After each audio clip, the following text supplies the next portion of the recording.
2022년 1월 나스닥 시장에 입성할 당시만 해도 크레도 테크놀로지 그룹은 반도체 업계에서 크게 주목받지 못하는 소규모 팹리스 업체였습니다.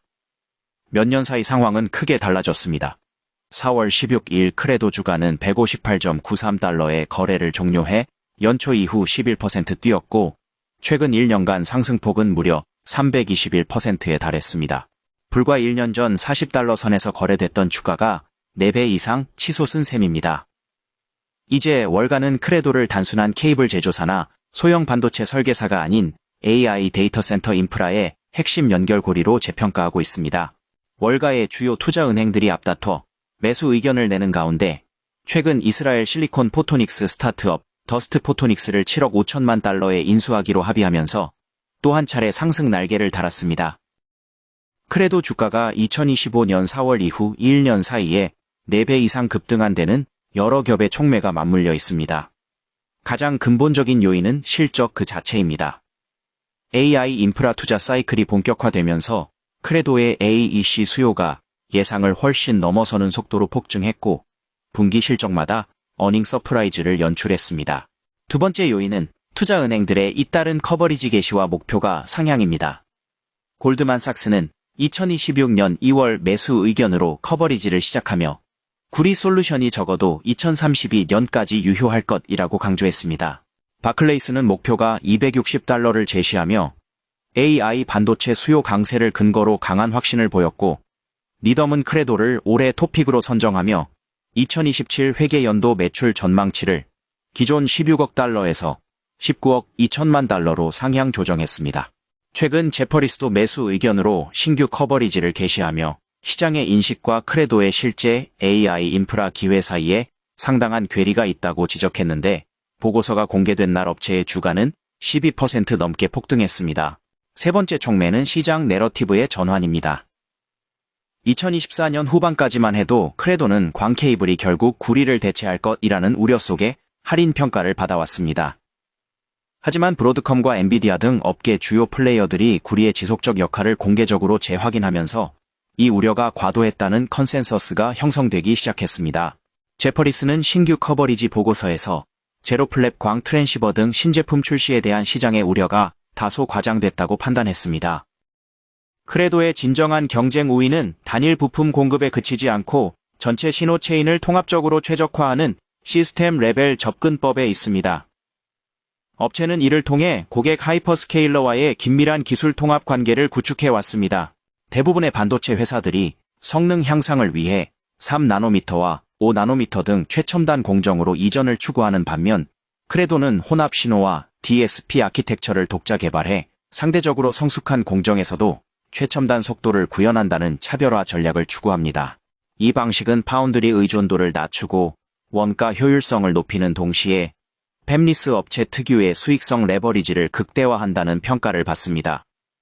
골드만삭스는 업체에 대한 첫 보고서에서 시스템 설계 능력을 수직 통합한 구조가 경쟁사들이 복제하기 어려운 강력한 경제적 해자를 형성한다고 강조했습니다.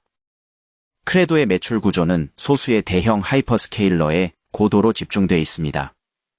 주요 외신에 따르면 2026 회계연도 3분기 기준으로 3개의 하이퍼스케일러가 전체 매출의 88%를 차지했고 같은 기간 4개의 국내 하이퍼스케일러 전체에서 실질적인 전년 대비 성장이 확인되었습니다. 최근에는 5번째 하이퍼스케일러 고객까지 확보하며 고객 기반을 점진적으로 넓히고 있습니다. 미국 언론에 따르면 아마존의 매출 비중은 2025 회계연도 3분기 86%에서 4분기 61%로 하락한 반면 마이크로소프트와 xAI가 각각 10% 이상을 차지하며 집중도가 분산되기 시작했습니다. 고객 집중도는 양날의 검입니다. 특정 고객의 투자 사이클이나 기술 전환 결정이 매출에 즉각적인 파급 효과를 미친다는 점에서 리스크 요인으로 꼽힙니다. 실제로 2026년 초 아마존이 케이블 색상 선호도 문제로 경쟁 제품으로 전환할 것이라는 미확인 루머가 퍼지면서 주가가 급락한 바 있습니다. 이와 관련 미즈호 증권은 과도한 반응이라며 주가 하락을 투자 기회로 해석했습니다. 반면 긍정적 측면에서 보면 소수 고객에 대한 깊은 기술 통합은 경쟁사 교체 비용을 높여 실질적인 방어 해자를 형성합니다. BNP 파리바는 데이터 센터 네트워킹 시장 전체가 2028년까지 약 1200억 달러 규모로 확대될 것으로 전망했습니다.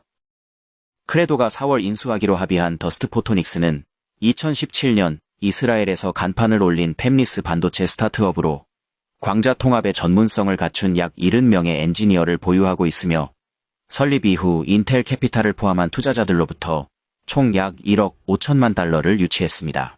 더스트 포토닉스의 기술적 핵심은 실리콘 포토닉스 포토닉 집적 회로로 이번 인수가 완료되면 크레도는 완전한 AI 연결 솔루션 스택을 내재화하게 됩니다.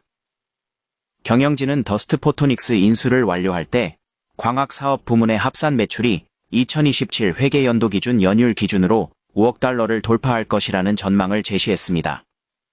IB 업계는 강세론에 무게를 둡니다. 특히 바클레이스가 크레도의 목표 주가를 260달러로 제시해 최근 종가 대비 무려 63.5%에 달하는 상승 가능성을 예고했습니다. 이 밖에 리더미 업체의 12개월 목표 주가를 220달러로 제시했고 뱅크 오브 아메리카와 미즈호가 각각 210달러와 200달러를 내놓았습니다. 향후 주가는 하이퍼스케일러 투자 사이클의 지속성과 광케이블 및 코패키지드 옵틱스로의 기술 전환 시점, 마벨과 아스테라 등 경쟁자의 추격 속도, 그리고 더스트 포토닉스 인수 통합 과정에서의 실행 리스크 등의 변수에 달려 있다고 시장 전문가들은 입을 모읍니다.